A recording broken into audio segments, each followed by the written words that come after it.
What's happening, y'all? Today's Tuesday, the 21st. It's around 12:41 p.m.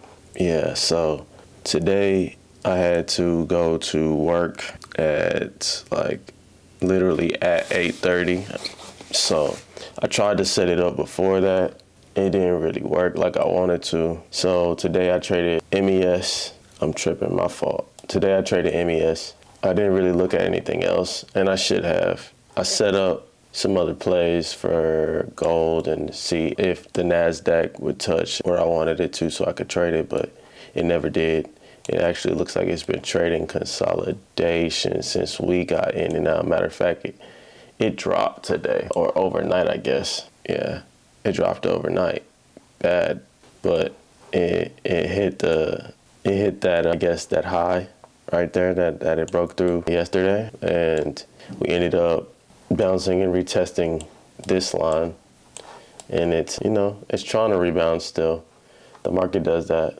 It's going to happen, and I know that.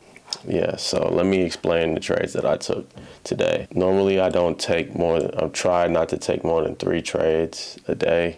I took 3 today already, but no, it's about to be 1, so I forgot what time the next session starts, but everybody's back from lunch, and they're probably not trading too much. There was a lot of pushes around that, I guess, their time, Eastern Standard Time. There was a lot of pushes around 1 that I could have got in and I could have caught, but right now it just seems like it's trading consolidation. It was real weird this morning, and I caught 1 and I lost 2. So I took some screenshots of where I got in because I had to trade from my car or trade on the go because I do a lot of driving. So I don't recommend trading and driving, bro. Scary business, right? But for me, I'm normally always in a car. If I'm not sleeping, if I'm not, doing sports or working out, like the rest of my life is spent in a vehicle, which drives me crazy. But yeah. So anyways, all right, let's get to it. Let's see what I did today. Let's just full screen. And all right, so this is what I was seeing. I checked, I think the 30-minute, I checked the 1 day. Let's just look at the 1 day. So technically, it still wants to go up. I think it's trading like right here right now. So it's high still. Let's let y'all see. It's still high, but considering it's the 1 day, yeah, it's the pullback you can see here from this candle to this one. Now it did drop a little. It came down here, and that's where we tried to get some entries, but yeah, excuse me, it didn't pull like we wanted it to, right? Or I mean, it didn't push like I thought it would, but it's still pushing. It's still on its way up. So that's good news if you want to swing trade, right? It's good news to know. So let's go. Let's see what the 1 hour is looking like. Still showing us that it's bullish. Still the same thing. We see it. Low, higher low, higher low, lower low. Then we get over to where we are. Higher low, and this is where we're trading right now. So, wow. It's because I ain't talked all day. That's why, and I'm tired because I just got off work. So, bear with me. But yeah, I might take 1 more trade, just to see, and then maybe swing it to the end of the day. But yeah, let's look at the 15-minute. All right, so let me break some of these down actually, so just so I know what's going on for me. So what I saw was right here. What am I doing? Let's go to the 5. All right, so what I saw, this is where I was about to get in, or this is where I was thinking about getting in, right? And this is where that patience comes in. Because, okay, it hit here. It tested this. I seen, oh, okay, we bullish. That's good. It came back and it broke their structure. You might not be able to see that because I can barely see that. Jeez. So this right here, it broke right here. So when they did that, I was like, okay, that invalidated it for me. So I wasn't going to, I'm not going through it. then I think mentally I started thinking, okay, well, I don't see price breaking through this. Well, I don't see price breaking through this barrier, which technically, well, it did actually. It was different. I think I had the barrier like somewhere up here before, and I was like, okay, because it was trading across here, and it hadn't. Yeah, I put it right there, and that's where the previous one was. So I was like, okay, I don't see. It's been retesting this. It's been testing this, and it's all good, right? Okay, so I was like, all right, well, I think it's gonna do. Let's try our support and resistance. So once I seen this had hit its low and then it rebounded back, I was like, all right, let's hop in. I think we can ride this back up to this line up here. Let's see if it breaks. And I knew it would. I knew it was going to. But what happened was, oh snap! What happened was, give me a second. What just happened? But what happened was, price was like, all right, buddy, we know what's going on. All the sellers were like, yeah, okay, cool. So I would think I was like right here or something. And I put my stop loss. Matter of fact, if I got the screen recording, so I can maybe drop those in. I put the stop loss decently, like right here. Immediately when I got in and I just let it run, it boom, it comes here and it taps. It breaks through that tap. But I knew it was gonna go back up. I knew it was gonna go back up. I knew it wanted to break through here, just because of what I saw from the 15, from the 30, the 1 hour, and the day charts. Like, I know it wants to go up. Now, whether it's gonna trade in consolidation, I can't determine that most of the time. That's just on the market. So I'm just trying to set my plays up the best I can. And what happened was, yeah, it pushed me out. So I was like, okay, cool. Let's just figure out another setup. I know it's gonna happen again.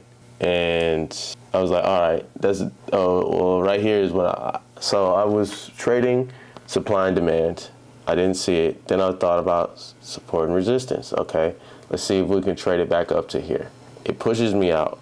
Then I was like, okay, well, I know it wants to go back up. So when it came down here and it made a new higher low right here, I was like, all right, let's think about it. I think I got in somewhere like right around here, and boom, we made our money back. I said, okay, we Gucci. I know it wants to touch here, and I should have just stayed in. Here, when I got in here, I knew it wanted to come up here because I put my stop loss like right there. It pushed me out immediately, or like within like 10 to 15 minutes, right? I'm at work. I'm not looking at it. I just get a notification. Boom. I was like, okay, that sucks. But then I knew it wanted to rebound and press this. So I get in. I'm at work, mind you, still in the vehicle. Don't do this. Bro, don't do this. I promise it's not worth it. Shorty, don't do this. It's not worth it. Like, especially because this is a paper trader. You're just practicing. So, yeah. Either way, I'm trying to pull over and set the play up and everything. Like, it was too much. But I normally like to work on my computer just because I can focus and I can concentrate, but also because the screen, like, I can see the setup way better than on my phone most of the time. And sometimes I get some good plays, but 9 times out of 10, from what I've seen, or maybe like 8 out of 10, I don't do very well on my phone.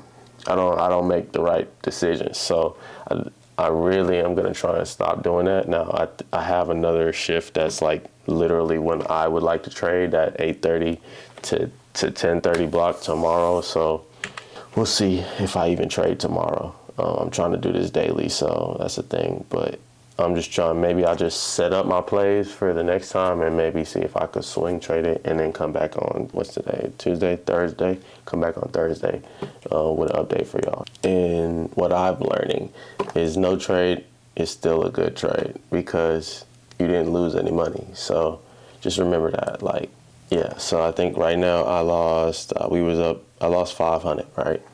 We was up 8-7 something. Where are you at? Yeah. Okay, I lost about that much. So this was the first trade right here. Then I was like, okay, the bounce back, cool. I made more than what I lost, so gained a little bit of money. And then I tried to get back in again, which was here. And I traded this, but let me tell you what happened. Okay, so I'm here, I'm feeling good, cool. I was like, all right, let's try, because I know it wants to go up, which it still wants to go up. It still wants to go up. You can see that. This is still a higher low from here to here. You know it wants to go up because the market has been telling me it wants to go up. So it's just sometimes sellers, they're waging war on the buyers. Okay, so when you win, someone else loses. And when someone else loses, you're probably winning. And that's just how the market works. That's why buyers and sellers. So like, yeah, you're waging war on each other, figuratively speaking. So just having that mentality is like, okay, knowing that they want to push the price down, you got to find a great spot to get in. That way, this right here, it's bouncing on this line, this zone right here, he came back and retested this, and it didn't make it. So that tells me, personally, that it still wants to continue up, and that's what it might do for the rest of the day. Like, it's gonna reject some, so you got to just figure out a great spot to get in, and that's where that supply and demand. That's what we've been trading. That's what this was, a supply and demand trade that I would have gotten in but instead I did support and resistance. So I'm just practicing, making sure that I know what I'm seeing and if the play is good or not. And then it got here, and I was like, okay, well, let's test this supply and demand theory again. I did it. I waited for the close. It closed here, but this was the one I got in at. It didn't break my structure. Well, it broke my structure on this one, but I didn't wait for the close. See, it broke that structure, that line right there, but I didn't wait for the close. And as soon as I got in, and I think I set my stop loss like right here or something like that. It pushed almost immediately after I got in. It pushed down and pushed me right out. Like, it took like 10 seconds. And that's why it's important to get the concepts down, bro. Get your concepts down, get your setup down, because she would be like, bro, you know you did the wrong thing. Why didn't you wait for this candle to close? Because if I'd have waited for this candle to close, it would have told me that it wants to be bearish instead of bullish, and I could have set a better stop loss, or I could have just waited till it got down here, and I could have rode this back up. But I didn't do that. I could have rode that wave back up, and instead I come here. So then I'm like, okay, well, I'm in the car. I finished my shift, right? I looking at the charts, and I said, okay, well, I see another setup. It broke this structure. It was at a high at one point. It broke that. I was like, okay, cool. Let's see. I wait for this. I don't like this Doge right here. This Doge candle. That's what it's called, a Doge. I don't like that Doge candle, but I seen this. This was my demand, and it was cool. Then it was trading right here. So I was like, okay, it broke structure. It's the highest it's been. Cool. I wait for this candle. This is the candle I wanted to trade on. And immediately, so that means someone's price, it blew through this, literally. Like, it took a lot of profit from people. So sellers was like, nah, bro, run them pockets. We need that. Run them pockets. Yeah, them was some jack boys at the time. 1150, the jack boys was out, right? All right, so they ran the pockets. Boom, boom, boom. It just kept going down. It kept going down. Came down. And that's exactly why, if you follow the system, like, I was like, okay, let me actually do the right thing, because I can concentrate and focus, because when I'm moving around, I can't concentrate and focus. So I was like, all right, well, it definitely broke this. Would not trade that. Now, could you have traded the reverse setup? Yes, you would use this yellow candle instead, and then probably put it to like right there. So let me just show. So it's like, okay, if I seen that and I wanted to trade bearish, I'd have just drew the thing right here, and waited to see if it retested. It never retested this, so I would not have gotten in this trade.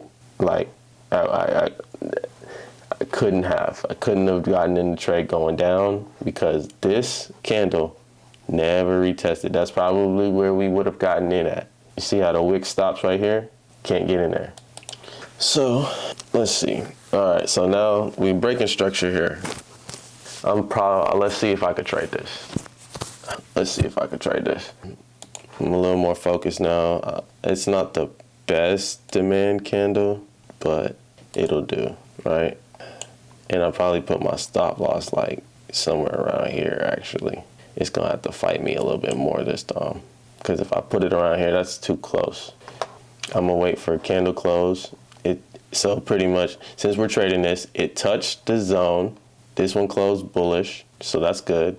It's touching our zone. It tapped the zone, so we're in the zone already. We don't have to worry about that. That's a check. Cool. We know that. Now, if it closes and it also breaks this structure, we have everything we need, and we can I'll probably get in. If it pulls back down, like to right here, if it breaks this, if it pulls back down to right here, I'll get in. Okay, boom.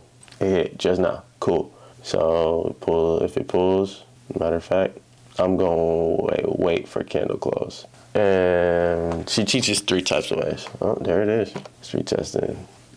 Yeah, because that's exactly what this one did. It pushed up, and then it said, nah, psych, you ma. And it just took everything. It took everything from anybody that was in this trade right here thinking it was going to shoot bullish. Yeah, it took everything. So I'm going to wait for this candle to close in 2 minutes, and we'll see if it's bullish. We there. It hasn't broken this, so we good. We're going to slide in. Now it's the waiting game. But man, how was y'all day, man? Today was an all right day. You know, it was nice outside. Feeling good, feeling great. I'm a little hot though right now. I need to turn that fan on, which is crazy. But yeah, drop some of y'all's goals down in the comments. What y'all trying to get to? Is there anything crazy going on in your life? Yeah, let us hear it. Okay, so see, it's trying to either push back bearish or it's trying to close doji. No. Now the buyers is on. Buyers is on right now. They said we really want this actually. So let's see what they got going. And I see it. Like, yeah, that was the one I saw the last time. So it's up there. It's going. It's trying to go. A 5 minute though. So I was thinking it could trade. I'm pointing like y'all can see me. I was thinking it was gonna pretty much trade this, which I guess it did, but now it's starting to consolidate a little more in this range. And yeah, new candle. All right, we in. Let's see what happens. And then what you can do is drop that. All right, so say that much, right? You can figure out what a 1-to-1 is with this. So right now we down $12.50. Cool. That's okay. We can see what our 1-to-1 is, and we can put our TP. So that's about $375, which, you know, ain't bad. We can also figure out, no, I want to do this. What a 1-to-2 looks like. So this is where this tool comes in, long position. The short position is when you want to do bear. If you didn't know, now you know. And you can find these tools, where are they? I always forget. Oh, over here. Jeez. Can you tell my brain is fried, bro? Yeah, that's why I need to retire. I need to retire expeditiously. So since this is our paper trader, I want to give y'all some looks that I see. This is how you figure out what a 1-to-2 looks like, or a 2-to-1, sorry. 2-to-1, what it looks like. So we could swing this for the rest of the day if we wanted to. This is a 2-to-1. So we make twice as much money if we put our stop loss here than we do right here. This is $375. and look at price. Cool. Now we cooking. Now we working, right? It's doing whatever it wants to do because there's not that much volatility. There's like 2.9K volume right now. Normally, if it was like, this is why I like to trade the 8:30 to 10:30 or 9:30 to 11:30. I like to trade that because there's so much more volume. It's like you can get where you want to go much faster. So with this, it can build up, it builds up, it builds up, it builds up. Cool. Then all of a sudden you'll have this crazy pushback, something like this. But I think it's gonna try and push past this because it's been wanting to. It's just buyers are kind of slow today. The seller's been on it, but market's telling us it wants to go up. So we listen to the market. And this is our supply and demand. Demand was here. Supply would be like probably like right here because that's where the new zone is. That's the new high for this 5-minute time. It's not the new high for the overall market, but this is that 5-minute right there. And if it pushes past, so now you can see where the zone is, that there's a zone right there, that if it breaks through that, it's probably gonna go up, right? So that's something to look out for. That's something to know, yeah. And I'll probably just get back to y'all. I'm gonna let this cook. I'll see y'all in a few hours.